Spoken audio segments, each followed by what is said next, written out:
আজকে আমাকে এই বনমালীপুর মন্ডলের অন্তর্গত যে 5 নম্বর বুথ, এই 5 নম্বর বুথে পাঠানো হয়েছে। বিভিন্ন সময় আমরা দেখি যে বিধায়করা বা মন্ত্রীরা যারা আছেন তাদেরকে তাদের বিধানসভার বাইরেও বিভিন্ন মন্ডলে তাদেরকে পাঠানো হয়। তো সেই সুযোগে আজকে আমাকে এখানে পাঠানো হয়েছে। আমি ধন্যবাদ জানাচ্ছি প্রদেশ বিজেপিকে, কারণ নিজের বিধানসভার বাইরে গিয়ে মন কি বাত অনুষ্ঠানে প্রত্যেকে আমাদের পরিচিত, কিন্তু একটা বিশেষ অনুষ্ঠান প্রধানমন্ত্রীজি, যার মাধ্যমে আমরা সারা দেশের প্রতিটি রাজ্যে সংস্কৃতি, খেলাধুলা, আমাদের নিত্যদিনের ঘটনা, বিশেষ বিশেষ ঘটনা, যেগুলো হয়তো মন কি বাত অনুষ্ঠান না থাকলে আমরা অনেকেই জানতাম। এবারকার মন কি বাত 122তম এপিসোড, বিভিন্ন কারণে এটা আমাদের কাছে গুরুত্বপূর্ণ ছিল এবং আমরা এটা অনেকেই জানি যে কেন গুরুত্বপূর্ণ। এবং মোদিজি ওনার আলোচনার প্রথম যে বিষয়বস্তু মন কি বাতের আজকে 122তম এপিসোডে, সেটা কি দিয়ে শুরু করেছেন? অপারেশন সিন্দুর, ইন্ডিয়ান আর্মির উপর। দেশের সার্বভৌমত্ব, দেশের নিরাপত্তা, দেশের অখণ্ডতা, দেশের ঐক্য, এই বিষয় দিয়ে উনি শুরু করেছেন এবং তারই একটা আলাদা একটা প্রতিফলন আমরা আজকে দেখলাম। আপনারা সবাই দেখেছেন, এবারই হয়তো প্রথম এই 122তম এপিসোডে যে সারা দেশের বিজেপি শাসিত যে মুখ্যমন্ত্রী এবং উপমুখ্যমন্ত্রীগণ একসঙ্গে বসে, অমিত শাহজি, জেপি নাড্ডাজি, রাজনাথ সিংজি, তাদের সঙ্গে বসে একসঙ্গে মন কি বাত অনুষ্ঠান তারা দেখছে। এটা সারা দেশে আমাদের সমস্ত মুখ্যমন্ত্রীরা আমরা দেখতে পেলাম। অমিত শাহজির বাইরে রাজনাথ সিংজি, নাড্ডাজি, যোগী আদিত্যনাথ, আসামের হিমন্ত বিশ্ব শর্মা, নাগাল্যান্ডের নেফিউ রিও, কনরাড সাংমা, প্রেমা খান্ডু, আমাদের রাজ্যের প্রফেসর ডক্টর মানিক সাহা, নীতিশ কুমার, আমাদের মহারাষ্ট্রের ফডনবিস, আমাদের অজিত পাওয়ার, উপমুখ্যমন্ত্রী যে শিবসেনা যিনি আছেন, প্রত্যেকে, প্রতিটি রাজ্যের, গোয়ার মুখ্যমন্ত্রী, উত্তরাখণ্ডের মুখ্যমন্ত্রী, দিল্লির মুখ্যমন্ত্রী, প্রত্যেক বিজেপি শাসিত রাজ্যের মুখ্যমন্ত্রী এবং উপমুখ্যমন্ত্রীরা একসাথে বসে মন কি বাত অনুষ্ঠান দেখছে।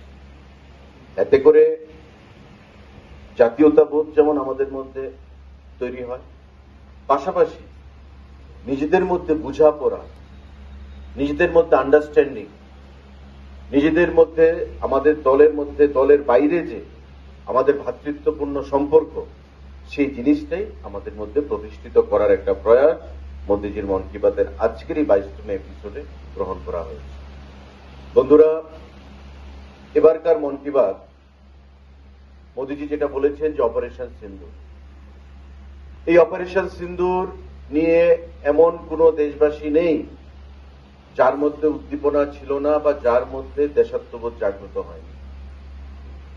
পাকিস্তান বরাবর চেষ্টা করেছে, কারণ আমরা জানি পাকিস্তান এবং ভারত এই দুটো দেশ একই দিনের স্বাধীনতা, মানে 1947 সালে, এবং এই পাকিস্তান 47 সালে ভারত থেকে বিচ্ছিন্ন হওয়ার পর, ইতিহাস আমাদের প্রত্যেকের জানা, এমন একটা দিন নেই যে তারা ভারতের বিরুদ্ধে ষড়যন্ত্র করে। ভারত বরাবরই বন্ধুত্বপূর্ণ সম্পর্ক তাদের সঙ্গে চেয়েছে, এখনো চায়, কিন্তু পাকিস্তান বরাবরই পেছন থেকে ভারতকে আঘাত করেছে, পেছন থেকে হামলা করেছে, প্রতিবার বিশ্বাসঘাতকতা করেছে। এবং এবারকার যে অপারেশন সিন্দুর, তার প্রেক্ষাপটে আমরা জানি যে উগ্রপন্থার বিরুদ্ধে লড়াই করতে গিয়ে যারা উগ্রপন্থার মদতদাতা পাকিস্তান, পেহেলগাঁওতে গত এপ্রিল মাসের 22 তারিখে নিরীহ যে 26 জন টুরিস্ট, পর্যটক, তাদেরকে গুলি করে হত্যা করা হয় এবং সেই শহীদ যারা, আমি বলবো তাদেরকে, যারা অকালে চলে যেতে হয়েছে, তাদের পরিবারকে শ্রদ্ধা প্রদান করতে গিয়ে, দেশবাসীর সেন্টিমেন্টকে রক্ষা করতে গিয়ে, উগ্রপন্থার বিরুদ্ধে লড়াই করতে গিয়ে সারা বিশ্বকে মোদিজি বার্তা দিয়েছেন যে অপারেশন সিন্দুরের মাধ্যমে।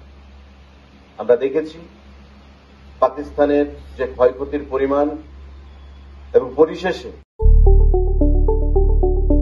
স্বপ্নের বাড়ি কিনবেন ভাবছেন?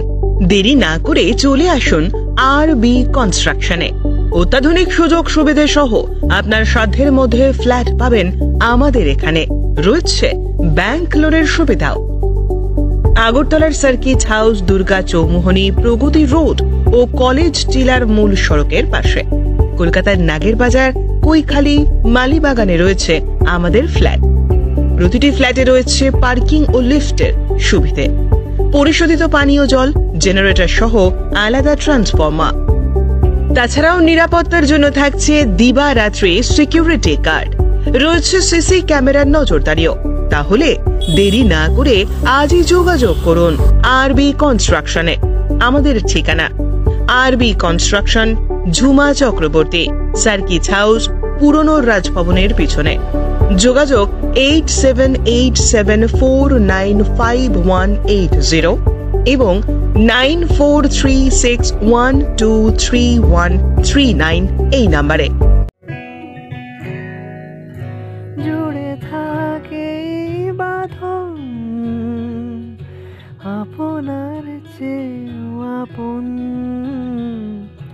জুড়ে থাকে বাঁধন আপনার চেয়েও আপন, আপনার চেয়েও আপন।